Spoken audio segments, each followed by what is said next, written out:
All right, I'm told I should start.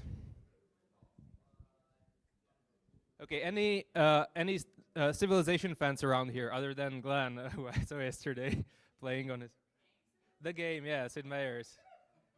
Well, Civilization as a whole, also, that would be bad if only so few of us were here. Uh, uh, yeah, so I guess I got invited to speak at this DIAC event, and this is my speculation, because at the time when Vitalik published his DIAC essay, I was working at Convergent Research on something very related for very related reasons. I thought that DIAC was a really good rebrand of a much older idea that I would refer to as differential technology development. I don't know to what extent that was an inspiration for Vitalik or not, but you know, as I was young and naive, I grew up with this picture in my mind of the civilization tech tree, where we look ahead to where we want to get and look at what's important, what are the key civilizational capabilities, and then backward chain to today, and look at the enabling factors, the technologies that can get us there, and prioritize the ones that are going to take the longest, that are the hardest, that require the most coordination.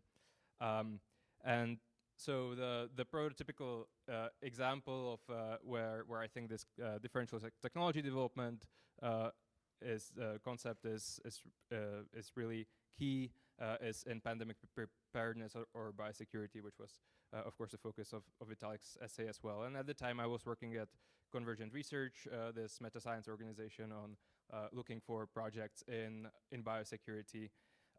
So starting with the observation that vaccines did save the day along with PCR and antigen testing during COVID.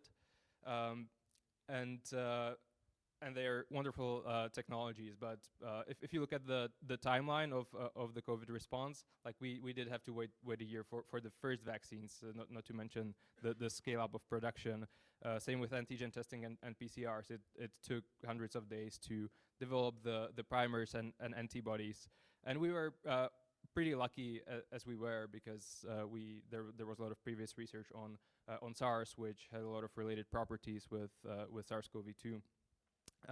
So if you just look at the R0, the reproductive number of Omicron, and think through how long it would take to sweep through a population, it's really humbling. And like even the aspirational goal of 100 days to a new mRNA vaccine that CEPI, a major organization in this space, is pioneering, would basically imply that the pathogen sweeps through the population, and you know, lots of people are dead, and depending on how bad the pathogen is, it could be substantially worse than COVID.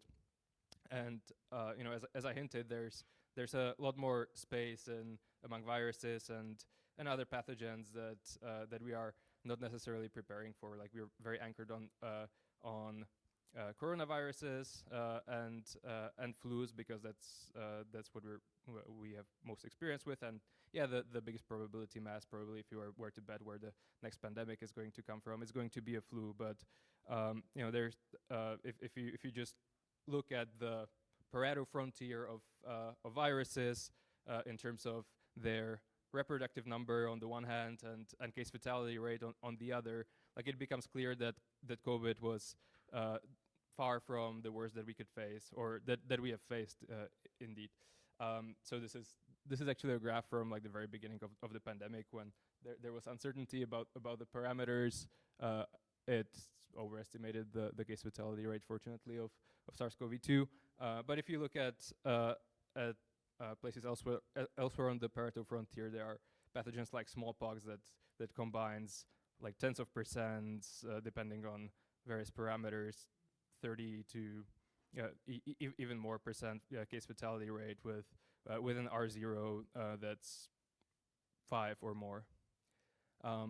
And we're heading to a state where zoonotic viruses, that is ones that would infect us naturally jumping from animals, might not be the only problem, because it so happens that you can make viruses relatively easily just by stirring a bunch of DNA in culture, and magically they self-assemble into a full functioning virus. And this has been done even with horsepox, which is a virus very close to smallpox, roughly the same complexity. It's actually and this is like the upper bound of the difficulty of synthesizing a virus. Basically, pox viruses have more than 100,000 base pairs, and many of the damaging viruses have far less. COVID was less than 20,000 for reference. But so there, going back to the idea that we would prioritize the technologies that would help us win this race between, with both nature and also the means of producing potentially deadly pathogens becoming cheaper and more widespread. It would make sense to look at which technologies we could start building today that would protect us quite broadly against a whole range of pathogens, whether natural or man-made. There is definitely like a portfolio of technologies that we could be investing in quite heavily on that front. And the one that I'm going to give as a brief example is Far-UVC. This is ultraviolet light in lower wavelengths. This is something we've worked on at Convergent with various organizations, including the Oslo project that is quite close to Balvi and Blueprint Biosecurity that is now continuing the work. Let me see if I can get the experts to introduce the idea.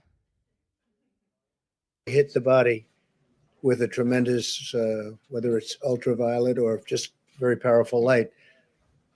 And I think you said that hasn't been checked, but you're going to test it. And then I said, supposing you brought the light inside the body, which you can do either through the skin or in some other way.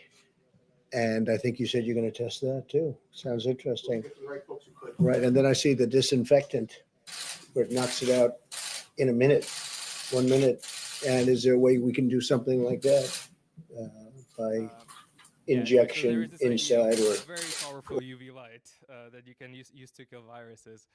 Not necessarily inside your body. I don't know what Trump was imagining there, but more specifically, like you've probably seen UV used for disinfection in various places. Like it's quite common in water disinfection. Works very well for both viral and bacterial pathogens, and it's actually often, or not often, but not uncommonly used in coupling with ventilation, where you have upper room UV in wavelengths around 254 nanometers.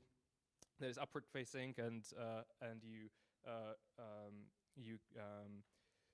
in combination with airflow, you can disinfect air reasonably well. And we've seen in COVID that a lot of transmission was not only close contact but also aerosolized virus across the room. So this has been shown actually over time to work very well, but the technology hasn't been widely adopted, partly because it's like, well, there's a lot of reasons. There's engineering complexity. The heyday of this research was roughly at the time when penicillin started being deployed and vaccines started working really well. So people kind of gave up on the technology. But I think the engineering complexity is a big part of it. More recently, it was found that in lower wavelengths, or rather, it was known for a while that in lower wavelengths, this Far-UVC 200 to the 35 nanometers roughly. The UV radiation is primarily absorbed by protein. What that means is that a lot of it, and the vast majority of it, gets absorbed by the dead gunk on your skin and by the tear layer on your eyes. So some physicists asked, like, hey, maybe we could crank the doses up quite high for human exposure, and instead of these lamps that are upward facing and only work with ventilation, maybe we could have ceiling mounted lamps that potentially even could address short range transmission. That is unclear, but definitely could have a higher impact even than this air duct coupled upper room UV on disease transmission. And the reason why this is exciting is that being a physics based technology, it is something that could work across all viral species and even new engineered pathogens, to the extent that they use that they are based on protein and DNA. There is very good evidence that this is going to work reasonably well across viral species. The exact parameters not worked out yet. There are these small chamber studies and room size studies that all show very significant reductions in viable virus in the air, depending on the dose. It can be after minutes or after seconds. But I mean, clearly this is a technology that we should be investing in terms of expected value in our civilizational portfolio. And you know, the vision that people in this space have for this particular technology is, like, could we get it to a state of maturity where this safety against airborne viruses is where fire safety is today, where there are building regulations and insurance schemes that incentivize building owners to install sprinklers and sensors to make sure that we're, you know, reasonably safe against fire.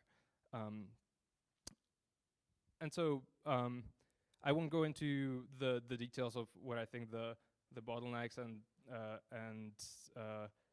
things to do in this space are. Suffice it to say, it's not really a single Gordian knot that I think you can untie to make this technology scalable.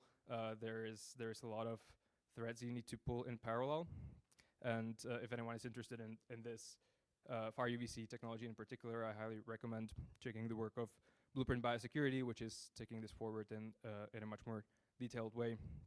But I want to talk a bit more abstractly now about, you know, what the fact that so just about the state where it is at and what it tells us about our incentive systems. So, like, basically anything in pandemic preparedness, it faces this problem of don't take this graph seriously. It was generated by GPT earlier today, but what this illustrates is, like, there is this, like, sudden demand spike for, you know, vaccines, PPE. Even there was some demand for these Far-UVC lamps during COVID, but shortly after COVID, everyone forgets that there are pandemics and basically all the companies go under. This is an illustrative annual report from Ushio, which is one of the main manufacturer of these Far-UVC lamps. These numbers look good, but they're from 2023. No longer so good. Yeah, so instead of these expectations, we, you know, face a reality where we're all optimizing sort of short term for how we can survive, feed our families, and look cool and prestigious and so on.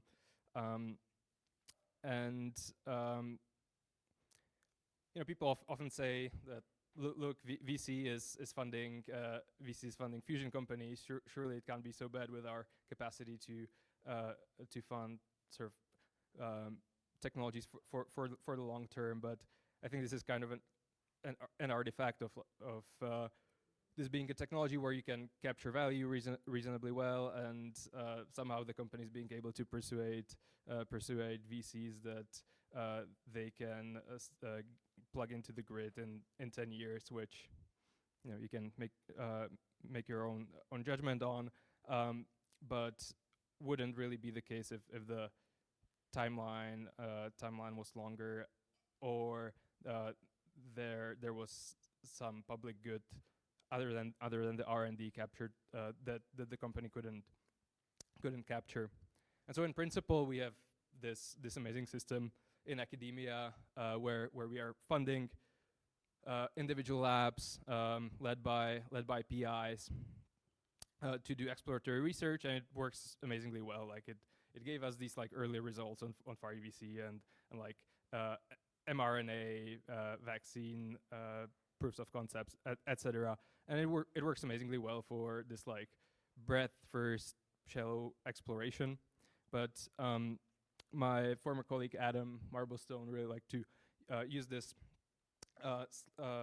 picture from the annual meeting of the Society of Neuroscientists, where you get this like one-to-one mapping between the poster and the researcher, which sort of really nicely represents how the system is set up.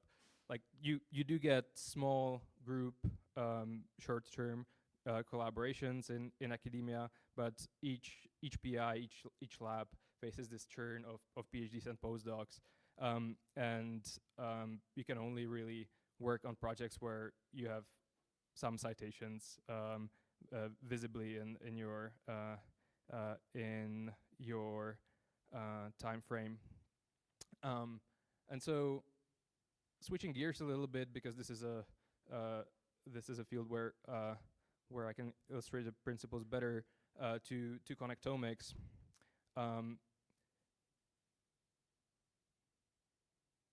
Which you can have different assumptions about whether it's positive or negative from a DX perspective. I think the consensus is shifting towards positive, but personally I'm quite uncertain. But it certainly like has a direction.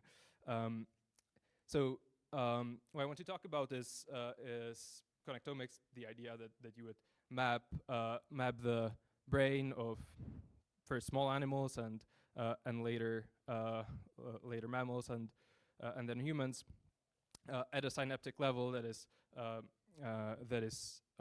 not only the single neurons and their positions, but also how they are connected together, and build a large map of the brain.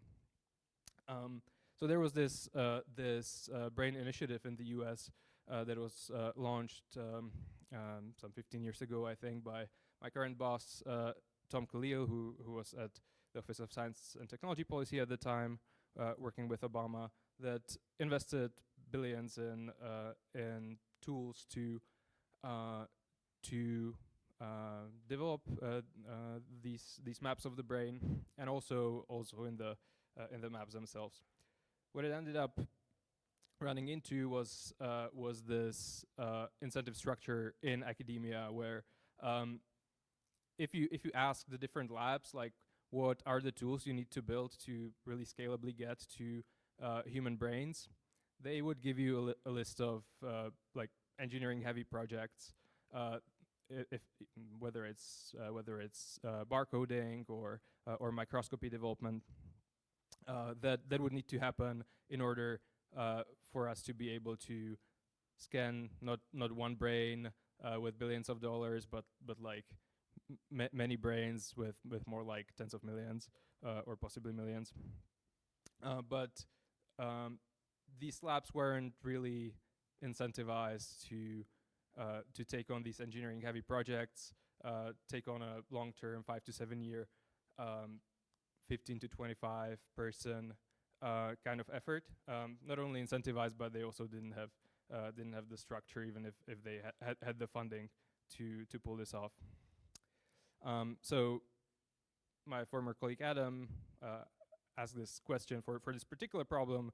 Like there is a reasonably good mechanism in physics to solve these public goods problems where the field gets together, figures out that they really can't make progress on particle physics unless they build a really big accelerator and make a case that without this piece of infrastructure, the field really is stuck and can't make a move forward. So just so that you don't all fall asleep and to get a sense of how calibrated you are, I want to ask you about some numbers, like how much did these things cost, or do they?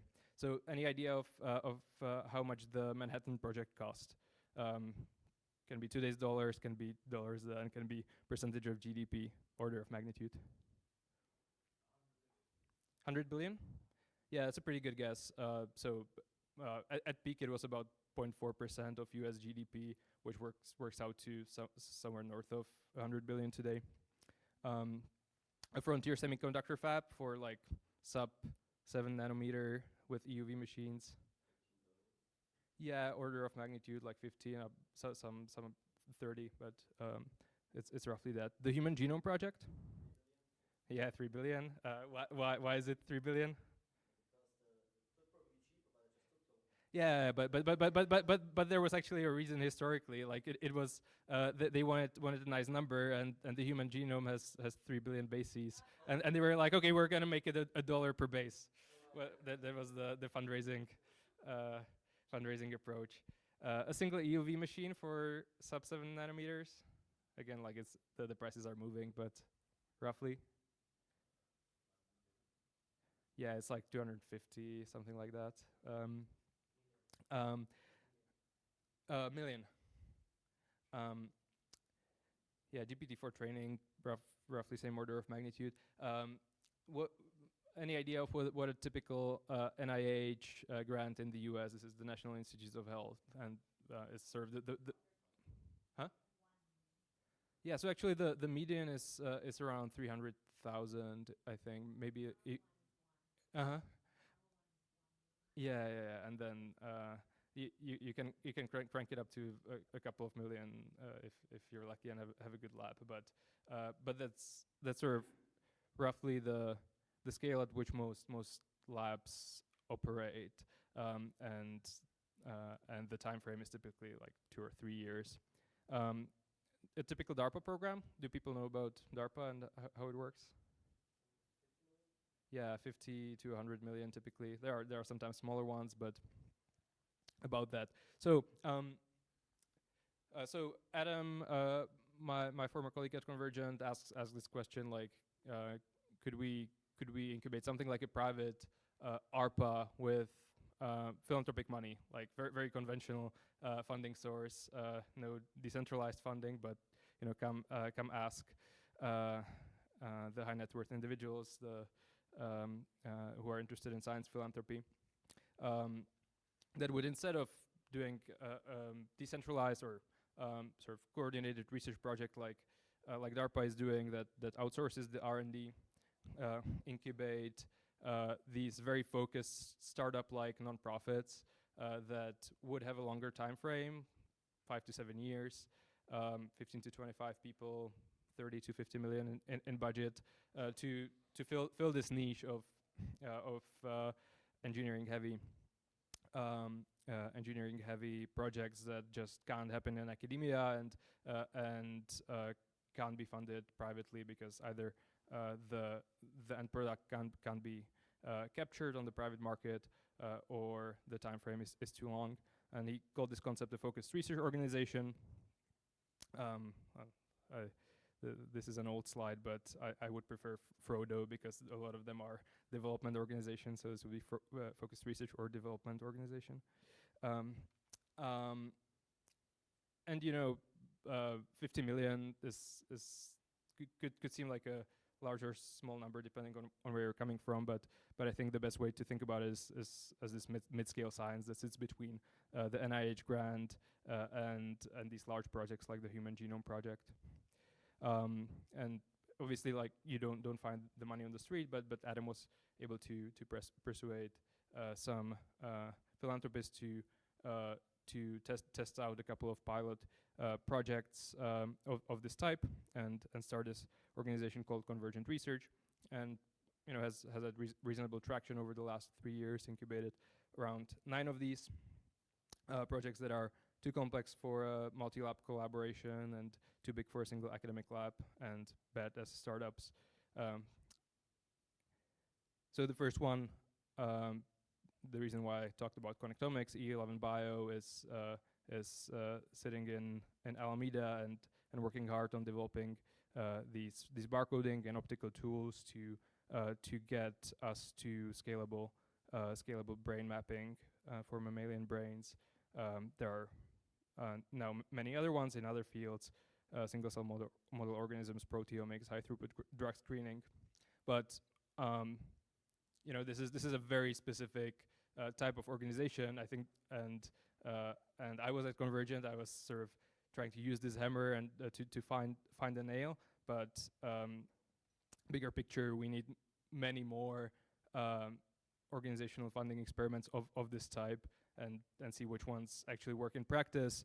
Currently, I work at Renaissance Philanthropy, which is a bit more agnostic about the tool that we're using, and among other things, my colleagues are trying to develop these playbooks for different problem-solving strategies for when the incentive structures in academia and industry aren't aligned with where we want to get. And we work closely with ARIA, which is a new UK civilian ARPA type entity. Okay, looks like the last slide. All right, I think I'll leave it here, and questions. There's a question. Hey, great talk. I think so you're mentioning here a lot of like private funding, philanthropic funding for research, and also of course like governmental funding through DARPA, etc. Obviously the history of R&D through military-industrial complex has been quite strong in the US in particular. A lot of these things are funded through that.